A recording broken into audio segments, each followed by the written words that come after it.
Bonjour à tous, j'espère que vous allez bien. Aujourd'hui, je reviens avec un épisode un peu particulier qui va sortir un peu du contexte du Human Design. Mais ce podcast n'est pas dédié qu'au Human Design ni au Gene Keys, mais il est aussi dédié au sujet tabou. J'ai vraiment envie de démonter des putains de croyances, parce que c'est comme ça que je vais les appeler, des putains de croyances autour de l'entrepreneuriat. L'entrepreneuriat, le salariat, le système de travail auquel on est opposé entre le salarié et l'entrepreneur. Alors pour ma part, j'ai déjà fait les deux. Actuellement, je suis entrepreneur et je ne suis pas fermée à l'idée que les autres restent salariés s'ils ont envie de le rester, et peut-être que moi aussi un jour, je redeviendrai salarié. Ça, c'est juste une petite parenthèse. Alors je suis déjà entrepreneur depuis quelques années et bien évidemment, je suis sur les réseaux sociaux. Vous pouvez me retrouver sur différentes plateformes.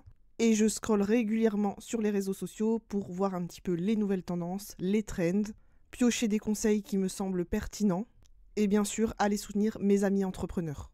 Alors je mets ça entre guillemets, je dis je les soutiens parce que je vais aller liker leurs photos et si besoin, je vais aussi aller partager. Donc première chose, je dirais que ce podcast, il est vraiment dédié aux entrepreneurs débutants ou du moins ceux qui sont sur le point de se lancer. Parce que dans cet épisode, je vais vous donner des conseils clés vraiment à prendre en compte parce que vraiment vous allez perdre votre temps à ne pas les suivre. Et pour ce qui concerne les lignes 3 et les lignes 6, je dirais que vous allez expérimenter au moins une fois ce que je suis en train de vous dire. Vous allez comprendre pourquoi. Alors quand tu démarres un projet, peu importe lequel, tu as un cœur de métier. Je vais prendre des tas d'exemples parce que je connais pas mal d'entrepreneurs, mais qui ont vraiment un cœur de métier bien spécifique. Alors vu que je suis une ancienne maquilleuse, évidemment que je connais encore pas mal de maquilleuses. Ce sont des maquilleuses qui sont à leur compte, qui sont donc entrepreneurs. Il n'existe pas réellement de catégorie de maquilleurs au niveau salarial en France. Je connais aussi des entrepreneurs qui sont dans le monde de la beauté, des coiffeurs, des prothésistes ongulaires, des community managers, des assistantes administratives, des personnes qui fabriquent leurs objets, que ce soit leurs chouchous, ou qui font des objets avec de la résine, ou qui font des objets aussi avec des crochets. Je crois que ça s'appelle comme ça, je ne suis plus sûre. N'hésitez pas à me corriger si je me trompe. Et je connais aussi bien sûr des artistes tels que des DJ ou même des chanteurs. Tout ça fait vraiment partie du monde de l'entrepreneuriat. Tu n'as pas d'autre choix que d'utiliser ce statut. Donc quelque chose t'a animé pour te mettre à ton compte, travailler justement dans le monde de l'entrepreneuriat et tu t'es dit je vais être libre. Oui, il n'y aura plus personne au-dessus de moi pour me dire ce que j'ai à faire. Oui, je vais pouvoir faire mes horaires comme j'en ai envie et je pourrai partir en vacances comme j'en ai envie. Donc ça, c'est les avantages. Je pense qu'il y en a encore plein d'autres, mais je ne vais pas tous les énumérer. Alors suite à ça, j'ai envie de te donner vraiment les conseils importants lorsque tu vas démarrer ton projet. Il faut que tu saches que ton cœur de métier, tu vas l'utiliser qu'à 20% du temps. Alors pour ma part, je suis spécialisée en Human Design, en Gene Keys, et je fais aussi des tirages de cartes par les tarots et les oracles. Donc ça, c'est vraiment le cœur de mon métier. Et on peut dire aussi que j'anime ce podcast. C'était pas vraiment le cœur de mon métier de base. Alors oui, je suis là pour transmettre, mais le podcast m'apporte une certaine visibilité. Donc la première chose à laquelle tu dois penser, c'est vraiment comment tu vas acquérir tes nouveaux clients. Quel va être ton canal d'acquisition ? Parce que tu ne vas pas t'intéresser qu'à ton cœur de métier, tu seras obligé de t'intéresser au marketing, aux réseaux sociaux, à la communication, aux outils existants, comment tu voudras te développer. Tu vas aussi devoir t'intéresser à la comptabilité, à la gestion administrative, ainsi de suite. Et donc cette partie, ça va te prendre 80% du temps. Alors si tu as déjà fait des études dans le marketing, j'ai envie de dire tant mieux pour toi parce que tu sauras quelle stratégie adopter pour acquérir un maximum de clients. Donc pour moi, ici, tu as plusieurs options possibles. Si tu ne t'y connais pas justement en acquisition client, si tu ne connais rien du tout en termes d'outils, de communication ou tout ce qui concerne les réseaux sociaux, soit tu fais une formation pour apprendre tout ça, ou plusieurs formations. Et il faut savoir que ça va te prendre du temps et de l'énergie. Alors oui, tu peux le faire en même temps que tu crées ton projet, mais du coup, tu vas prendre du temps pour ton canal d'acquisition. Une autre option possible, tu peux te faire accompagner en même temps de la création de ton projet. Te faire accompagner avec des personnes qui sont compétentes sur le sujet bien précis, notamment le marketing et la communication. Ou il y a encore une autre option où tu vas totalement déléguer cette partie. Bien évidemment, chacune des options a un coût, soit sur le temps ou soit sur le financement. Et bien évidemment, en tant que débutant, vu que ton cœur de métier, c'est vraiment l'artistique, enfin tout ce que j'ai listé en général, la plupart, vous n'avez pas ce type de compétences. En fait, tu vas prioriser le fait d'apprendre par toi-même Et bien sûr, tu vas y passer du temps parce que tu vas te dire que tu n'as pas d'argent à investir dedans. Pour toi, ça va te paraître beaucoup trop risqué. Ou tu vas prendre une formation sur l'un de ces sites que tu peux trouver justement, où tu vas trouver plusieurs formations pas chères, où tu auras vraiment des bases, mais des bases qui risquent de ne pas être pertinentes pour toi. Je dis pas qu'ils sont tous mauvais, il y en a des très bons. Mais vraiment, si tu n'y connais rien, ça va être vraiment important d'investir. Il y a une quatrième option. Là, je vais m'adresser plutôt aux lignes 4 en Human Design. Tu peux ne pas avoir de stratégie marketing digitale et tu peux ne pas avoir besoin justement d'outils technologiques. Tu peux utiliser une stratégie de réseau. Tu peux simplement utiliser le réseau de ton entourage, le réseau amical, ou simplement tu as déjà une base de clientèle qui va te suivre et qui va donc parler pour toi. Et encore une fois, ici, ça va prendre un certain temps. Tu ne pourras pas décider à quel moment ton business il va décoller. Et j'ai une dernière option, c'est que tu peux utiliser plusieurs techniques de communication, utiliser les réseaux sociaux, le bouche à oreille, une newsletter, un podcast. Et vraiment, pour moi, toutes les stratégies fonctionnent. Donc ici, le conseil de base que je peux te donner vraiment en tant que débutant, c'est vraiment de miser sur ta façon de marketer. C'est la première chose sur laquelle tu vas prendre en considération et pas le cœur de ton métier, même si c'est ce que tu aimes. C'est la première chose à faire quand tu te lances. Si tu négliges cette partie, eh bien forcément, il n'y aura pas trop de clients, ou pas du tout. Et après, ça sert à rien de te plaindre. Clairement, si tu n'as rien fait, si tu n'as rien mis en place, rien ne se passera. Attention, je n'ai pas dit que tu vas devoir t'épuiser. Ça aussi, on le connaît, le burn-out chez les entrepreneurs. Ton entreprise, c'est pas ta vie. Ton entreprise, c'est ce qui va te permettre de vivre ta passion et d'avoir cette sensation de ne pas travailler. Alors actuellement, j'ai 2 offres justement pour les entrepreneurs et notamment les débutants. Une offre marketing design qui est une formation en autonomie. C'est une formation que tu vas pouvoir suivre de façon autonome, qui va parler vraiment de ta position de chef d'entreprise puisque tu n'es plus salarié, qui va parler aussi de ton énergie, de ta prise de décision, de ton client idéal et du business model que tu peux adopter. Et bien sûr, on parle énormément de stratégie marketing selon qui tu es. Je ne donne pas les outils, parce qu'il en existe des tas, mais je vais plutôt parler des stratégies en fait selon qui tu es. Ou sinon, il y a l'offre entrepreneur, qui s'appelle Business Design, dans laquelle on va vraiment clarifier ton objectif. Après, il y a plein d'autres choses qu'on va aborder, on peut parler de ta stratégie, ton message, tes prix, tes réseaux sociaux, et bien sûr de ton mindset, je vais venir juste après. Donc ça, c'est vraiment une séance qui pourrait t'aider en tant que débutant entrepreneur. Si vraiment tu as envie de gagner en temps et en énergie, c'est l'offre que je te propose. Donc je ferme la parenthèse sur ce sujet et j'arrive au conseil numéro 2. Lorsque tu vas te lancer, en fait tu vas être hyper enjaillé par ton projet. Et la première chose que tu vas faire, c'est en parler à tes proches, à ta famille, à tes amis ou à tes futurs anciens collègues. Et ici je dirais qu'on a 2 écoles. Donc c'est vrai que j'ai déjà vu que certains sont vraiment encouragés par leurs amis, par leur famille, parce que pour eux c'était tout à fait normal et que c'était la suite logique. Comme j'en ai déjà parlé dans plusieurs de mes podcasts, j'ai ma meilleure amie qui est coiffeuse et quand elle a décidé de se lancer à son compte, tout le monde l'a encouragée, c'était tout à fait normal parce qu'elle fait ça depuis des années et qu'on préfère lui donner de l'argent à elle que à son ancienne patronne. Donc là, ici, pour son cas, c'est super, elle a été hyper soutenue. Et je pourrais dire aussi qu'elle a été aidée parce qu'elle connaît tout type de personnes qui l'ont aidé à transformer justement son salon, à l'installer, à faire la déco. D'autres personnes qui l'ont aidé à promouvoir, à lui créer une newsletter, à lui créer des réseaux sociaux, à créer des cartes de visite. Donc là, c'était tout à fait normal la réaction des proches. Mais en gros, tu devrais t'attendre aussi à une autre réaction sur laquelle tu ne devrais pas avoir d'attache, et je sais que ça va être très difficile, parce que en fait, on va pas s'attendre à ce que tu aies ce type de projet et que tu faisais quelque chose qui avait rien à voir. Je vais prendre un petit peu mon cas. On est en 2024 et il y a à peu près 4 ans en arrière, pendant cette crise sanitaire, j'ai décidé de bifurquer de métier. J'étais maquilleuse et cette pause mondiale m'a permis vraiment de me recentrer sur moi-même. J'ai vraiment fait une pause en fait de manière générale. J'ai lu beaucoup de livres, je me suis racheté un ordinateur, j'ai commencé à m'intéresser de plus près à YouTube, aux réseaux sociaux et à la vie, la liberté en ligne.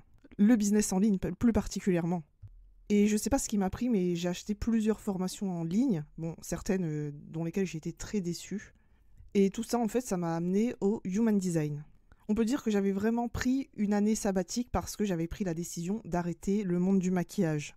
Alors, en ce qui concerne mon expérience en tant que make-up artiste, Le fait est qu'avec le Covid, je me retrouve enfermée chez moi, que tous mes rendez-vous sont annulés, je suis bloquée chez moi. Je n'ai plus rien à faire, juste annuler et arracher mon agenda annuel. Et j'avais oublié à quel point je pouvais me reposer autant.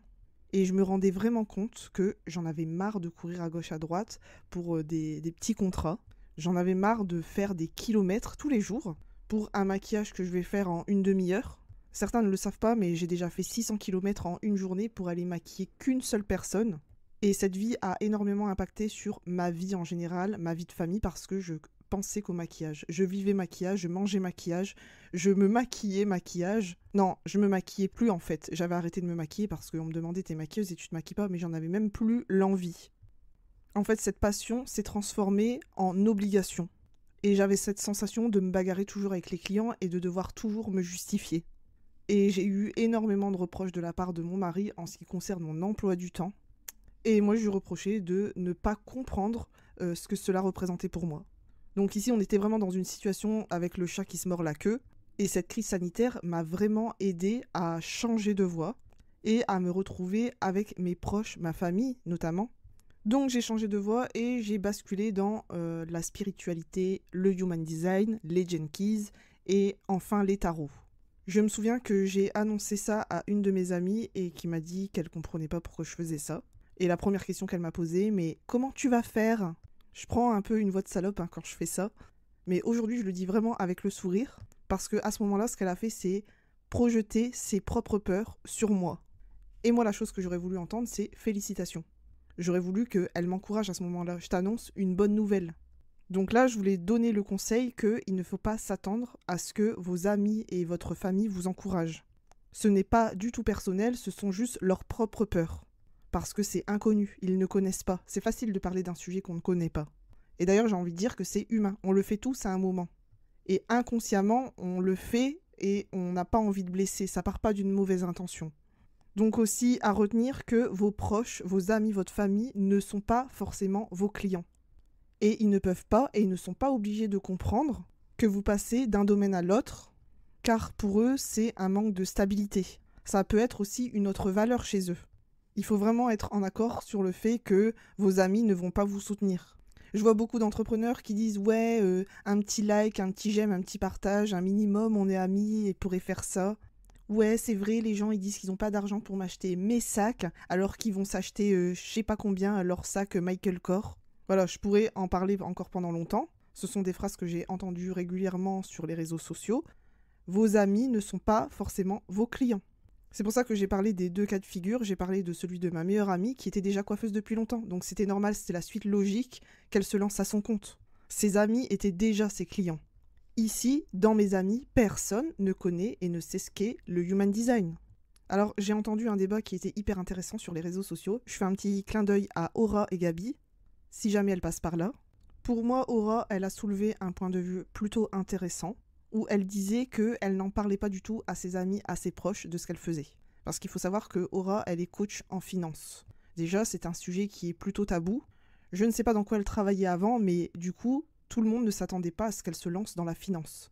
Et elle a cette sensation que si elle va leur demander de s'abonner, de liker, elle va mendier.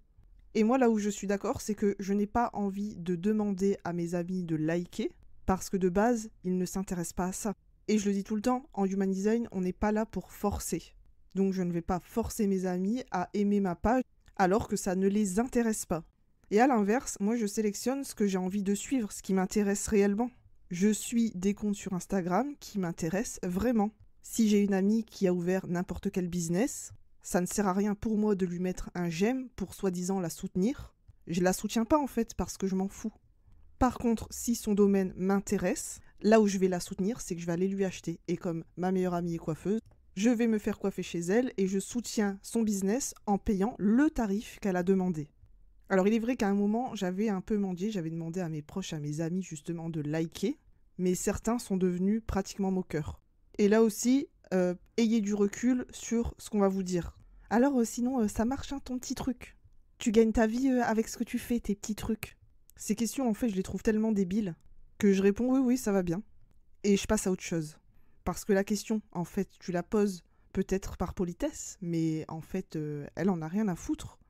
Si je te réponds bah non, pas du tout, ça marche pas, je vis dehors et je mange des pâtes que je trouve dans la rue, la réponse en fait tu ne t'y intéresses pas, ça ne changera rien du tout. Et puis la question de ça marche ton petit truc, bah non, c'est pas un petit truc en fait, tu sais pas ce que je suis en train de faire derrière. C'est vrai que ça m'exaspère un peu parce que tu vois mon business à travers mon profil Instagram. La plupart de mes amis n'ont pas TikTok, donc pareil. Et la plupart n'ont jamais écouté mes vidéos, ni mon podcast que je suis en train de dire là, que je suis en train de faire. S'imagine simplement que je vais créer un post, je vais faire une photo, je vais écrire une phrase et ça y est, c'est fini, j'ai fini ma journée. Alors pour éclaircir ces points-là, j'utilise plusieurs outils. Déjà, j'utilise mon ordinateur sur lequel j'ai plusieurs outils. Mes outils pour mes rendez-vous personnels, enfin les rendez-vous que j'ai en one-to-one. J'utilise énormément mon téléphone pour faire la création de contenu, notamment les vidéos que vous pouvez retrouver sur les réseaux sociaux. J'utilise également une plateforme qui va diffuser justement mon podcast sur toutes les plateformes, que ce soit Spotify, YouTube, Amazon Music, Deezer, etc. J'ai une plateforme qui héberge toutes mes formations, tous mes contenus payants. J'ai aussi mis en place un autorépondeur qui va gérer ma newsletter. Je sais que certains ne savent pas ce que c'est un autorépondeur, mais c'est ce qui va gérer vraiment en partie la newsletter, mais on peut faire aussi d'autres choses comme une landing page. Je suis désolée si je le prononce pas très bien. J'ai aussi des outils qui me permettent d'enregistrer justement le podcast et aussi enregistrer mes vidéos, notamment mes consultings. J'ai peut-être encore d'autres choses et là ce qui me vient c'est que j'utilise bien sûr Canva pour ma création de contenu de manière générale.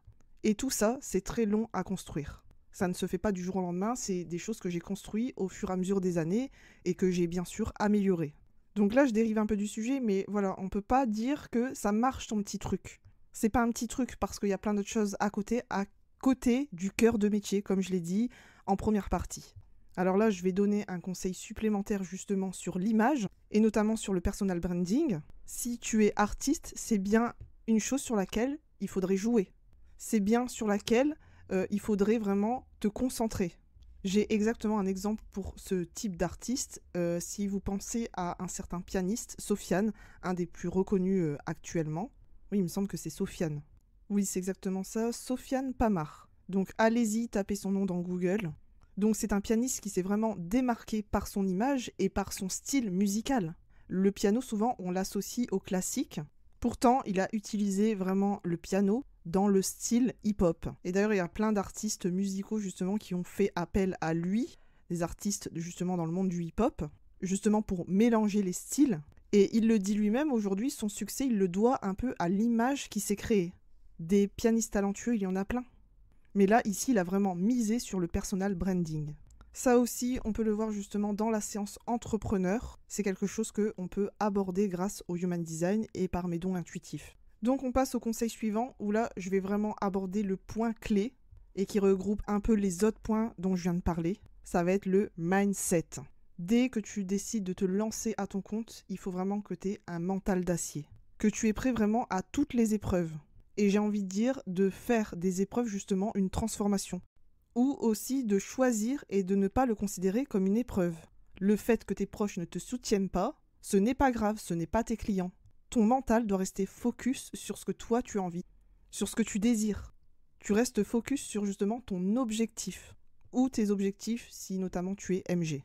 Justement, j'ai déjà fait un épisode pour avoir justement un mindset de killer. D'ailleurs, on en parle régulièrement dans mes séances. Le Human Design, c'est pas pour apprendre réellement qui tu es, oui, en quelques points, mais c'est aussi apprendre à gérer ton mindset. Soit t'es un gagnant dans la vie, soit t'es une victime. Il y a beaucoup une notion de choix sur l'état d'esprit.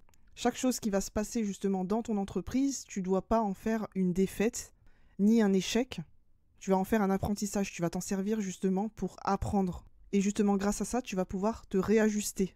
Pour ma part, j'ai déjà ouvert un business du temps où j'étais masseuse à domicile. Je faisais aussi des soins corps. Et il y a un point sur lequel j'ai vraiment appris, c'est que j'avais acheté trop de stock. Donc ça, c'est un point sur lequel j'ai appris. Vaut mieux avoir pas assez que trop en termes de stock. Parce que après, finalement, j'ai dû jeter mon stock, j'ai pas pu m'en débarrasser réellement. Et vu que c'était des produits de beauté à consommer, et bien sûr périssables, ils n'étaient donc plus vendables. Et dernier point qui me semble aussi important que tout ce que je viens de citer, ça va être vraiment de te poser la question pourquoi tu veux être entrepreneur. Alors ne te dis pas que c'est pour l'argent, mais il faut avoir vraiment cette notion de plaisir. Si t'as pas de plaisir, je t'assure que tu vas pas tenir. Le plaisir, c'est vraiment ce qui va te driver au quotidien. C'est ce qui va te pousser à continuer. Il y a plein de gens qui démarrent une entreprise, plein de gens démarrent un projet, commencent un projet, mais à un moment, ils finissent par abandonner.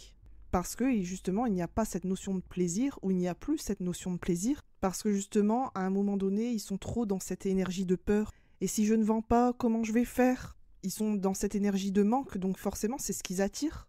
Et ils finissent par fermer et dire « Non, c'est pas pour moi, je suis pas fait pour être entrepreneur. Je croyais que c'était trop facile, finalement, je vais venir retravailler à mon ancien poste, c'était très bien. » Là, encore une fois, si t'as pas de plaisir, ça ne fonctionnera pas. Si on prend des exemples de succès entrepreneurial, il arrive souvent que des personnes, ils sont devenus entrepreneurs un peu par dépit.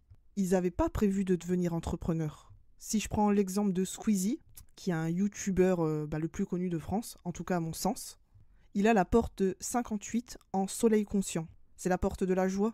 En fait, il y a eu cette notion de plaisir dans ce qu'il faisait.